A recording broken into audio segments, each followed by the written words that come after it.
Ito mga lakay, ang kalpo gravy mix natin. Titimpla tayo. 1, 2, 3, 4, 5, 6, 7, 8,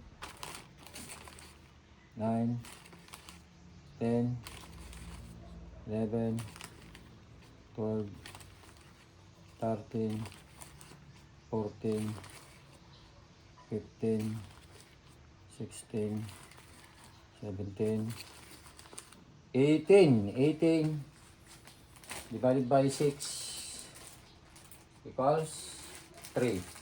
Bali 3 litro. Sa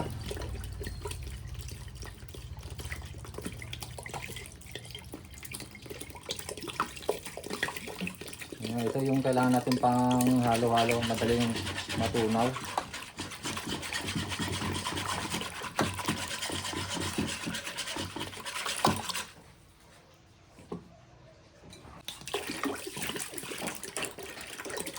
Dalawang litro.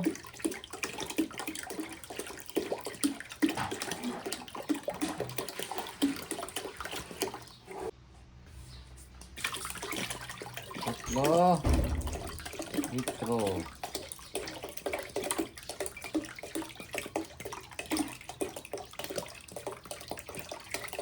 Kailangan natin ng soy sauce. Baliitin yung nilagay natin. Parehas din, 18 din. Na kutsara.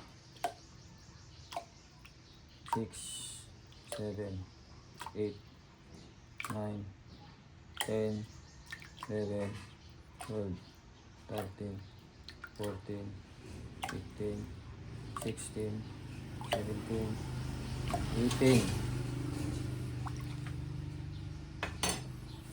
Optional po ito, optional yung suka. Gusto nating mas tumagal.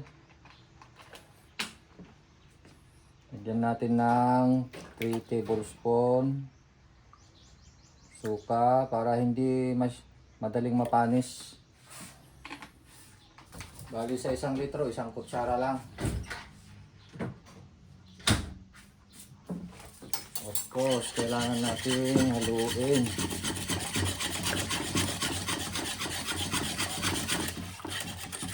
Ayun, salang na natin.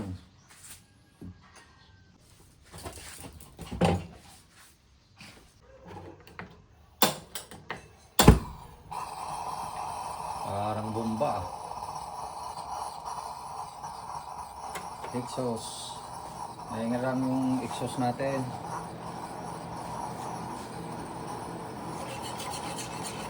Laging haluin mga kalakay.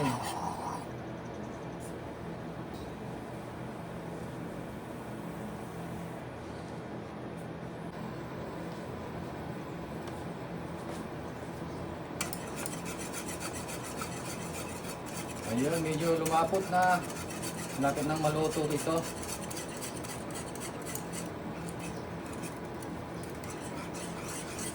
Laging haluin lang para hindi mamuumo.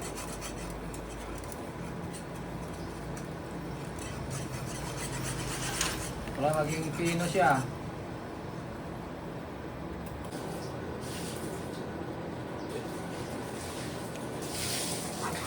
Ayun mga kalakay, mga 10 to 12 minutes ang nakakalipas.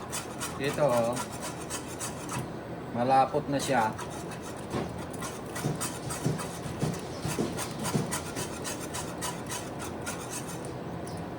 Yun, naging gravy na mga kalakay. Ngayon, kung gusto natin na mas lalong mag-brown siya, dagdagan natin ng toyo. Ganun lang mga kalakay, pero at least okay na yung kulay na yan.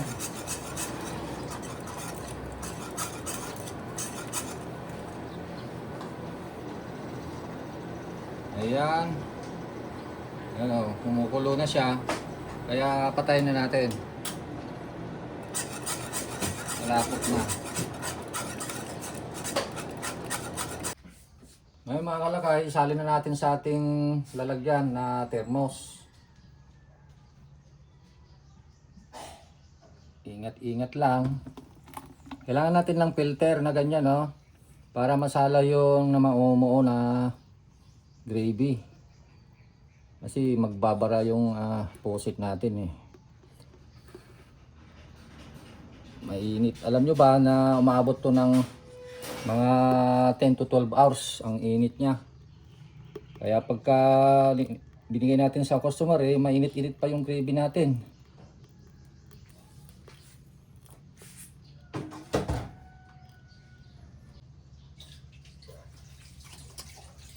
Ayan, saraduhan na natin at i-deliver na natin dun sa pesto.